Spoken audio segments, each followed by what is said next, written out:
Okay, so hey guys, and today I'm back with another anime review, and this time we are continuing our My Hero Academia journey by reviewing My Hero Academia Season 3. So let's begin the review. Okay, so in season 2, the openings and endings were an absolute disappointment. So this series decided to rectify their mistake and gave us two absolute bangers of openings in season 3. Watching the first opening feels like seeing through butter, if that makes any sense, just because of how smooth everything in it is.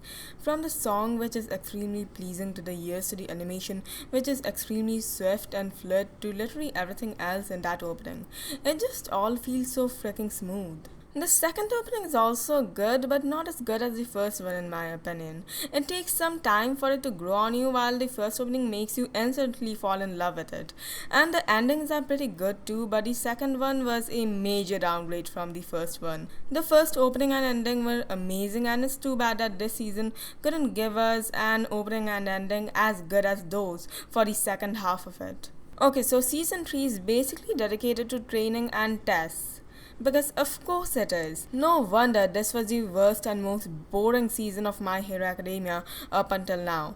They will do this training test something something Bakugou and finally something something villains over and over again, and it's getting annoying at this point. In any other anime, a lot more happens in over 60 freaking episodes. The forest training scenes at the beginning had to be some of the most boring scenes in all of My Hero Academia. The villain's arrival helped drive away the boredom a bit, but still, without Tomura's presence, it didn't feel as entertaining as the finale of season 1 or 2. Tomura is honestly the only thing that makes me so interested in the League of Villains. However, while Tomura doesn't arrive in the forest, a new muscle guy villain does, and his fight with Deku is pretty cool. One of the more intense fights of this series for sure, mainly thanks to Kota being there.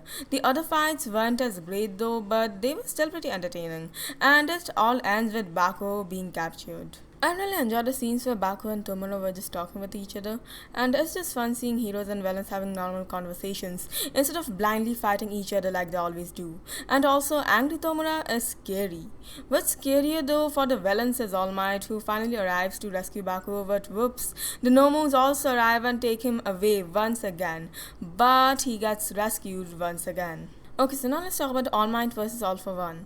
This fight was undoubtedly the best one in the entire season, and I loved its Tomura reveal. That reveal made Tomura an even better villain and character for me. He just keeps getting better and better, and I love it. While the fight itself didn't have Bones level spectacular animation, it was still amazing nonetheless, but I was still expecting better animation for an important fight like this from Bones. The ending was great too, and next it's your turn might be one of my favorite dialogues from All Might ever. And after all that villain thingy happens, it's back to training and tests and training and tests and training and tests.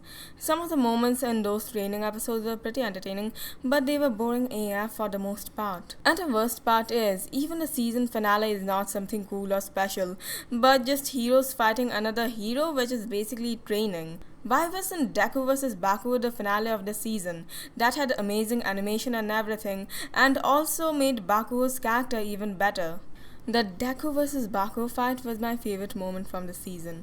Not only did it have amazing animation, but wow, did it improve Bakugou's character even more.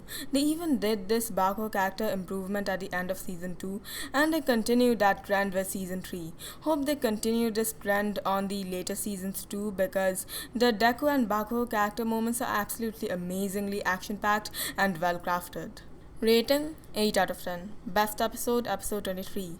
Okay, so yeah guys, and that's it for the video. And don't forget to smash that like button, leave a comment, share, and of course subscribe. And see ya guys, bye.